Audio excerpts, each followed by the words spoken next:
وفاقی وزیر شبلی فراز کہتے ہیں وزارت سائنس اینڈ ٹیکنالوجی نے الیکٹرانک ووٹنگ مشین تیار کر لی، اسے الیکشن کمیشن کے ہدایات کے مطابق بنایا۔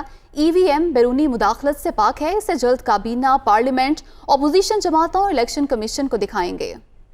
امید ہے مشین کے استعمال سے آئندہ انتخابات سب کے لیے قابل قبول ہوں گے۔ وزیر اعظم کے ویژن کے مطابق آئندہ انتخابات میں ٹیکنالوجی کا استعمال کیا جائے۔ یہ مشین کارآمد ثابت ہوگی۔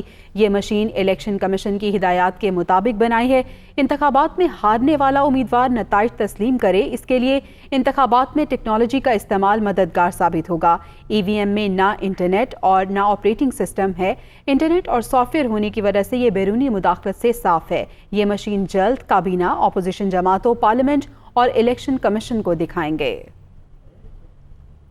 وزارت سائنس اور ٹیکنالوجی نے الیکٹرانک ووٹنگ مشین تیار کر لی ہے۔ پرائم منسٹر کے ویژن کے مطابق آنے والے انتخابات میں ٹیکنالوجی کا استعمال کیا جائے، یہ مشین بہت کارگر ثابت ہوگی۔ یہ machine election commission of Pakistan کی ہدایات کے مطابق بنائی گئی، استعمال میں بھی آسان ہے اور یہ تمام بیرونی انفلوئنسز سے بالکل پاک ہے۔ نہ اس میں انٹرنیٹ ہے، نہ اس میں کوئی ایسا سافٹ ویئر ہے، اس کا کوئی آپریٹنگ سسٹم نہیں ہے جس کی بنیاد پہ اس کو آپ کوئی بھی ٹیمپر نہیں کر سکتا۔ کیبنٹ کو بھی، پارلیمنٹ کو، الیکشن کمیشن آف پاکستان کو، اپوزیشن پارٹیز کو خاص طور پہ ہم ان کو یہ دکھائیں گے۔ اس کا جو مقصد ہے وہ یہی ہے کہ ہر ایک کی تسلی ہو تاکہ آنے والے انتخابات ایک بڑے ہی پرامن طریقے سے اور بغیر کسی کنٹروورسی کے ہوں اور اس کے نتائج کو سب تسلیم کریں۔